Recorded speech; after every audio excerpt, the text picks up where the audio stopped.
और रतलाम में पुलिस और करनी सेना में नोकझोंक हुई। एएसपी ने कराया है अपना अल्कोहल टेस्ट की रिपोर्ट नेगेटिव आई है। करनी सेना ने लगाया था नशे में होने का आरोप। एसपी ऑफिस में करनी सेना ने किया था प्रदर्शन। एसपी कार्यालय में किया था हनुमान चालीसा का पाठ।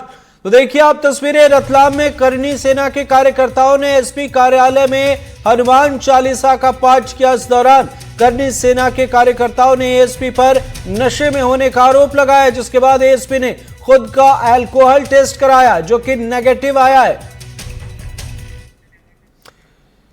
सहयोगी साजिद खान हमारे साथ जुड़ गए हैं। साजिद, विरोध प्रदर्शन की तस्वीर सामने आ रही थी, अब अधिकारियों को टेस्ट करानी पड़ रही है, अल्कोहल टेस्ट करानी पड़ रही है, हालांकि रिपोर्ट नेगेटिव आई है। किस तरीके का प्रदर्शन?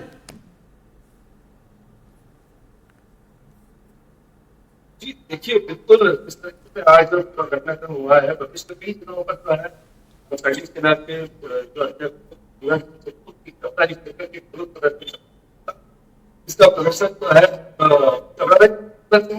जो है वह रफ्तारों के ही बाकी है। तो जाहिर सी बात है कि फॉरवर्ड ज्यादा है, तो इसी को लेकर के प्रदर्शन जो है चल रहा था। हाईवे जो है बहुत जाम से गया था और उसे हटाने के बाद जो है पुलिस और प्रशासन के जो अधिकारी हैं वो मौके पर पहुंचे थे, लेकिन इस बीच जो है थोड़ी झड़प हुई, हल्का बल प्रयोग किया गया और उसके बाद जो है प्रदर्शनकारी वहां से हटे। लेकिन कुछ ही देर के बाद जो है तमाम प्रदर्शनकारी रतलाम एसपी कार्यालय पे पहुंचे और वहां उन्होंने जो है जमकर नारेबाजी की और हनुमान चालीसा का पाठ करने के लिए वो वहीं नीचे ही बैठ गए। इस दौरान उन्होंने जो है गंभीर आरोप लगाए रतलाम एडिशनल एसपी राकेश खाका पर।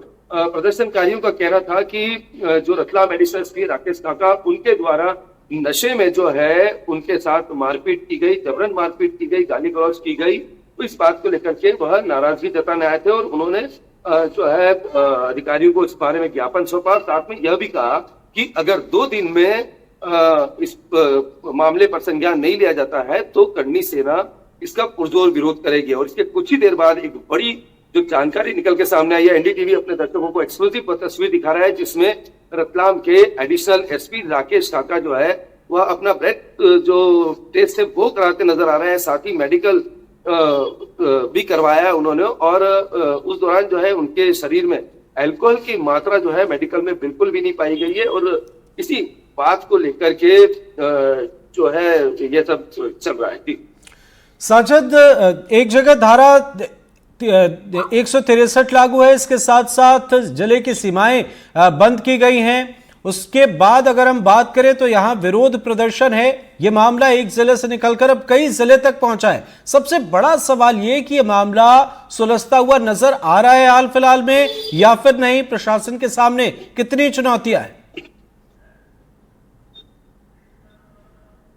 देखिए, बिल्कुल प्रशासन के सामने एक बड़ी चुनौती है, क्योंकि पूर्व में जिस तरह से करनी सेना के जो 2 धड़े बन गए थे और कहीं ना कहीं जीवन सिंह शेरपुर का जो धड़ा है करनी सेना वाला, वह कमजोर पड़ा था। लेकिन अब जिस तरीके से मंदसौर से ये शुरुआत हुई, मंदसौर में मामला दर्ज हुआ और उसके बाद जो तमाम जगहों पर प्रदर्शन हुए, आज भी जिस तरह से प्रदर्शन हुए, गिरफ्तारी हुई, उसको लेकर के जो है कहीं ना कहीं करनी सेना जो है अब अपने वर्चस्व को जो है वह दिखाने का एक प्रयास कर रही है कि हम वही करनी सेना है जो हम पहले थे। पर जो सबसे बड़ी बात इसमें है कि कहीं ना कहीं देखिए प्रशासन के लिए एक बड़ी चुनौती जो है वह जरूर सामने आ रही है, क्योंकि जगह जगह पे जो है लोगों को परेशानियों का सामना करना पड़ रहा है। कई जगह पर चक्के जाम हो जाते हैं, जिससे यातायात व्यवस्था जो है वह घंटों तक बाधित रहती है। और इस दौरान जो है कहीं ना कहीं कुछ अभद्रता की भी तस्वीरें सामने आती है, कुछ लाठीचार्ज की तस्वीरें भी सामने आती है। तो ये जो है परेशानी अभी थोड़ी कम होती जो है प्रशासन के लिए नजर नहीं आती। और सबसे बड़ी बात यह है कि अगर इस तरह की चीज होती है और एक जिले के इतने बड़े अधिकारी को साबित करना पड़ता है कि वह नशे में नहीं है, तो आप स्वयं जो है समझा जा सकता है कि कितना जो है प्रेशर। बिल्कुल साजिद, आपने बिल्कुल सही कहा कि निश्चित तौर पर प्रशासन के सामने चुनौती है। और जैसा आपने बताया कि वर्चस्व की लड़ाई जैसा मालूम पड़ता है, तो इस पर भी नजर बनाए रखिए। आपसे आगे अपडेट लेंगे कि क्या इसका कोई पॉलिटिकल कनेक्शन भी बनता हुआ इस मामले को लेकर नजर आता है या नहीं। इंतजार करना होगा। नजर बनाए रखिए आप। बहुत बहुत शुक्रिया।